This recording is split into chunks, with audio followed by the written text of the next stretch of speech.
All right. Court is calling 2022 CR 9447, State versus Victor Manuel Mendoza. Can I have parties announced? Gallery for the state. Sharon Thorne for the defendant. And are you Mr. Mendoza? Well, I'm going to staff for a motion to revoke, please.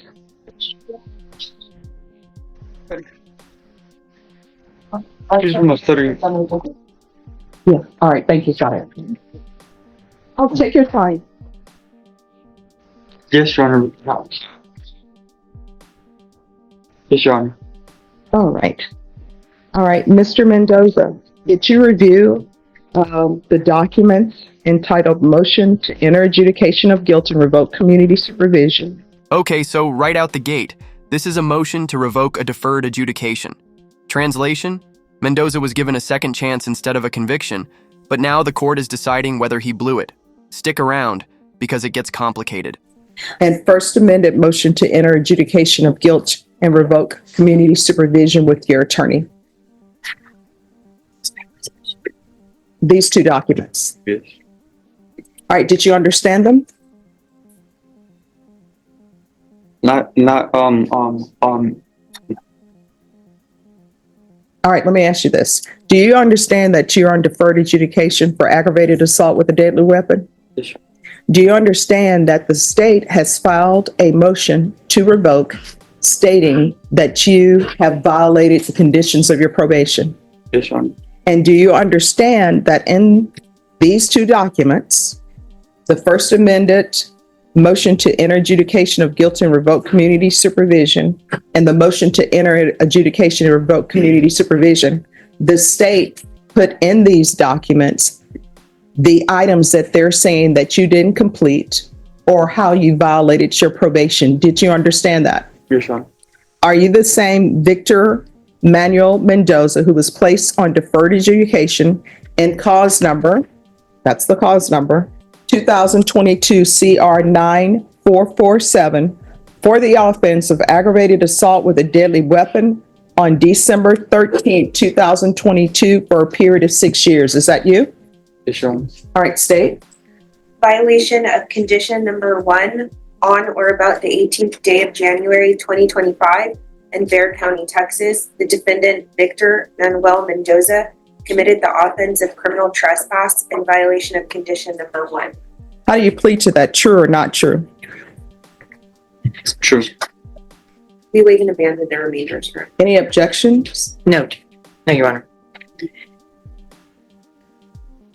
Did you understand by pleading true to violation of condition number 1, the court could find it true, grant the motion, find you guilty, and sentence you up to 20 years in prison and up to a $10,000 fine? That true plea right there, that's not just a word, it's a legal nail in the coffin. Mendoza is admitting he violated his probation, which opens the door for the judge to throw the book at him. Would you plead true under pressure? Drop a comment. Yes, Your Honor. Knowing that, do you still wish to plead true to violation of condition number 1?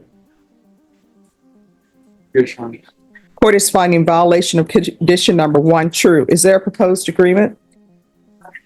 There is not. The state is asking that you revoke defendant community supervision and adjudicate him and sentence him to 6 years in the prison. The reason that we're asking for this is because this is the third MTR that's come before this court. Hold up. This is Mendoza's third probation violation, and the fee. State's done playing nice. They're done with the lectures. They want prison time. It's like a courtroom version of 3 strikes and you're out. And he has not used any of the tools that probation has given him to redirect his behavior as employed by the new offense that he made. I think. And defense, what are you requesting? Yes, Your Honor. And further, the agreement with the state is that you're going to TIC the 3 new misdemeanors. Yeah. Okay. There are 3 new misdemeanors, Your Honor. My client does have an explanation for these 3 misdemeanors, but he is pleading true. And as you can see, he has a severe stuttering situation, but he wants to explain, like one of the offenses was a failed ID. And I believe the officer really couldn't understand him when the officer said he wouldn't give his name, but Okay. my client would like to explain his situation, but he is accepting responsibility.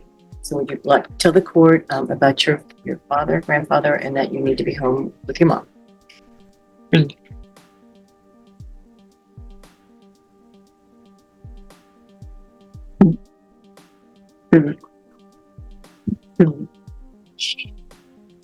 Join message.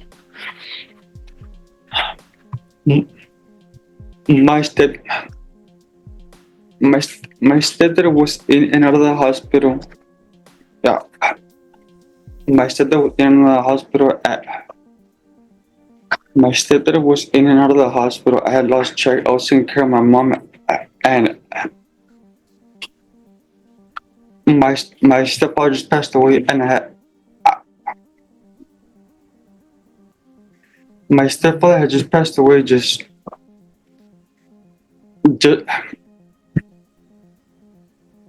about 2 months ago.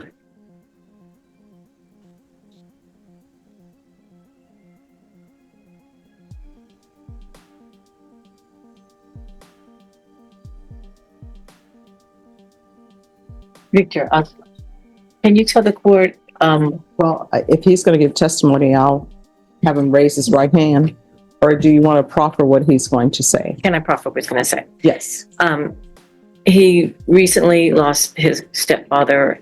His mother requires his help. He does have a severe stuttering disability. He believes that the varied ID was a miscommunication with the officer because the officer didn't think that he was answering his question. And you could see, Your Honor, he has a very difficult time communicating. He had a criminal trespass that's also that he's accepting responsibility for, but he said that that was also a misunderstanding with I guess the store owner. It was a Dollar Tree. As you can see, Your Honor, my client does have a severe stuttering and communication issues. He does understand that this is his third MTR. He does understand that he is going to be looking at revocation. He is simply asking the court to show mercy on him as far as a sentence. I know the state is asking for 6. We are asking for less. And he does have some credit, Your Honor, and I've been checking with probation and with your clerk as to his credit. He has 403 days, and he also did ISF twice, so that's another 183 days. So he should have 586 days total. We are asking this court to show some mercy on him. This is the emotional core. The defense is begging for mercy, laying out family struggles, a communication disorder, and lost time. But in legal terms, sympathy isn't strategy. Judges need accountability, not just hardship. And to sentence him less than the 6 years, giving him all full credit that he has earned. All right. And state, what cases are you taking in consideration? That would be 2025 CC 001646 criminal trespass. 2025 CC 005683 evading arrest.